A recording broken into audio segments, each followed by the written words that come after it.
This bone-chilling story is based on true reported events.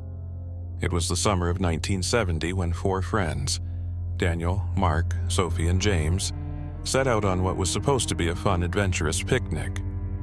The destination, Caldwell Castle, an ancient, crumbling fortress located deep in the remote woodlands of northern Scotland. The castle had stood abandoned for centuries, shrouded in mystery and whispered rumors of sinister events that no one dared to discuss openly. The locals avoided the place like a plague, claiming it was cursed, but to the four friends it seemed like an exciting escape from the dull routines of everyday life. Daniel, the ringleader of the group, was a bold and curious soul. He had heard the stories about Caldwell Castle being haunted, but like most modern men of his time, he shrugged off the old superstitions. The idea of the castle killing people sounded ludicrous to him, more like the stuff of ghost stories than reality. To him, it was an adventure. Mark and Sophie, who were childhood sweethearts, followed his lead with equal excitement. James, however, felt an uneasiness growing inside him as they planned the trip. He wasn't one to believe in ghosts either, but there was something about this castle that unsettled him, something that made the hairs on the back of his neck stand up when they spoke about it.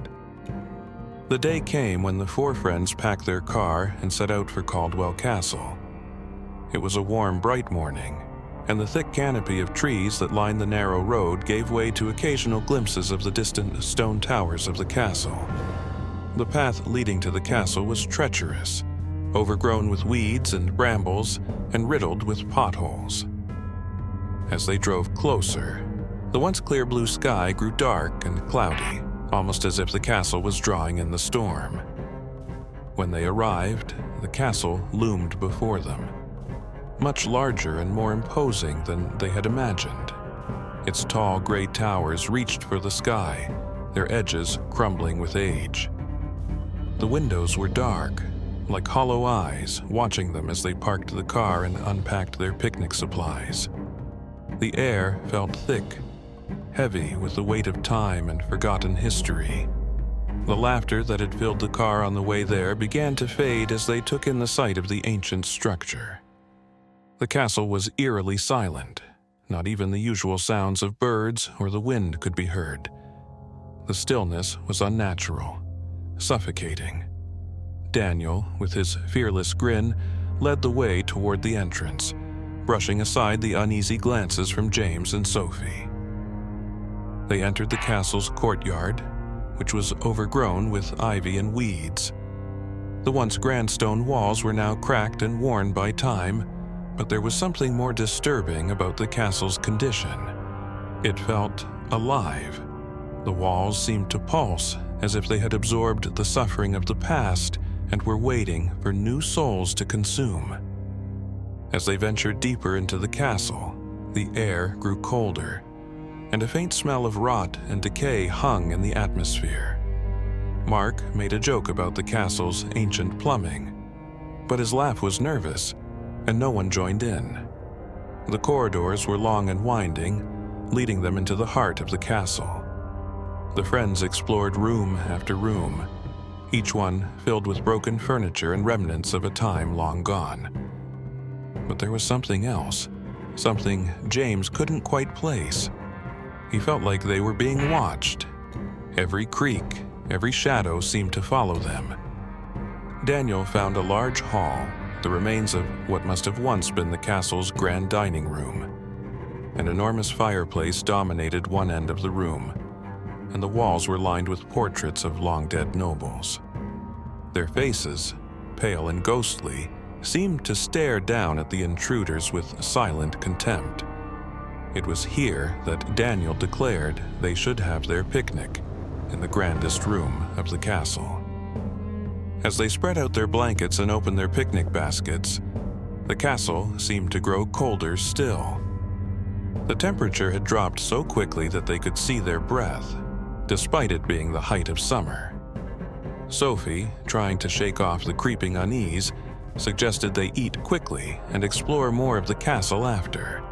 But something was wrong. They all felt it. James stood up, glancing around nervously, and that's when he saw it. Just for a second. But it was there. A figure standing at the far end of the hall, cloaked in shadow. He blinked, and it was gone. He told the others what he had seen, but they brushed it off as nerves. Daniel even laughed, teasing James for being scared of a little ghost story. But James knew what he had seen. He knew the castle wasn't empty. As the day wore on, the group split up to explore more of the castle. Daniel and Mark went upstairs to investigate the tower, while Sophie and James stayed downstairs. It was during this time that things began to take a darker turn. Upstairs, Daniel and Mark entered a room filled with old, decaying furniture. The air was thick with dust, but the windows offered no light. It was as if the outside world no longer existed. They heard a sound, a soft, almost imperceptible whisper. Daniel stopped, looking around, convinced it was just the wind. But Mark froze in place, his face drained of color. "Did you hear that?" he asked. Daniel smirked and nodded, but as he turned toward the door, he saw it, a dark figure standing in the hallway, watching them. The figure's face was hidden in shadow, but the air around it crackled with malice. Before Daniel could react, the figure lunged. Mark screamed, backing into a corner. But when Daniel looked back, there was nothing there. Just Mark, pale and trembling, insisting they leave. But Daniel was determined to prove it was all in Mark's head. He laughed it off again, calling it an optical illusion, and led the way further into the castle. Downstairs, Sophie and James wandered into a small chapel. The air was cold and still. An ancient altar stood at the far end, covered in dust and cobwebs. Sophie approached it, her hand brushing the old stone surface, when suddenly the candles on the altar lit by themselves. Both of them jumped back in shock. James muttered that it must have been a draft, some old gas or something. But Sophie knew better. She felt something. Something dark and ancient was watching them. Suddenly, a loud crash echoed through the castle. The two of them ran toward the sound, only to find Mark at the bottom of the grand staircase, his body twisted in a way that no accident could explain. His eyes were wide open, staring blankly at the ceiling. He was dead. Panic swept through them. Daniel stood at the top of the stairs, frozen in disbelief. He swore he had seen Mark trip, but deep down, he knew something had pushed him. The friends, now terrified, wanted to leave, but the castle seemed to have other plans. The once open doors were now locked, and no matter how hard they pushed, they couldn't get them open. The windows were sealed tight. It was as if the castle had come alive, trapping them inside. Hours passed, and the castle's malevolent presence grew stronger. Sophie, trying to stay calm, suggested they stay together. But as night fell, the castle began to close in on them. The whispers grew louder, echoing through the halls, and the shadows seemed to move of their own accord. Every corner they turned revealed more of the castle's horrifying secrets, long-forgotten torture chambers, blood-stained walls, and rooms filled with eerie, flickering lights. Then, Daniel disappeared. One moment, he was walking ahead, leading them through the dark corridors, and the next, he was gone. They called out for him, but all they heard in return were those same chilling whispers. When they found him, it was too late. Daniel's body lay crumpled at the foot of the tower, as if he had fallen from the top. But there was no doubt in James's mind. Daniel hadn't fallen. The castle had killed him. Only Sophie and James remained now, their terror rising with each passing minute. They had to find a way out. The walls seemed to close in on them, and the temperature dropped to freezing. Sophie began to shiver uncontrollably, her breath coming in short gasps. The whispers were deafening now, surrounding them on all sides. And then Sophie was gone too. James didn't see it happen. 1 second she was next to him, and the next she was just gone. He called out her name, his voice breaking in the cold, but all that answered him were the whispers, those same terrifying whispers that had haunted them since they entered the castle.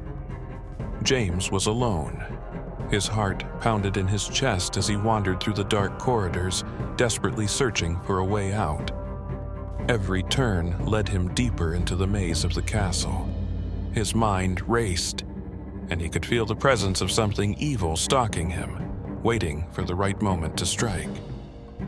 He stumbled into the chapel again, where the altar stood cold and silent. The candles had long since gone out. He fell to his knees, praying for some kind of salvation, but all he felt was the crushing weight of the castle pressing down on him. Suddenly, the doors to the chapel swung open with a deafening creak. James turned to see Sophie standing there, her face pale, her eyes wide with terror. She didn't speak. She simply stared at him, her mouth slightly open, as if trying to scream. But no sound came out. James reached for her, but as he got closer, he realized the truth. Sophie wasn't alive anymore. Her body was cold, her skin clammy. The castle had claimed her too, just as it had claimed the others. James's scream echoed through the empty halls of the castle. He ran, his footsteps pounding on the stone floors as he tried to escape the evil that had consumed his friends. But it was no use. Caldwell Castle had already decided his fate. By morning, the villagers found the bodies. Daniel, Mark, and Sophie were all dead, their bodies mangled in what appeared to be tragic accidents. James, however, was missing. His body was never recovered. Some say he vanished into the castle, claimed by the same evil that had taken his friends.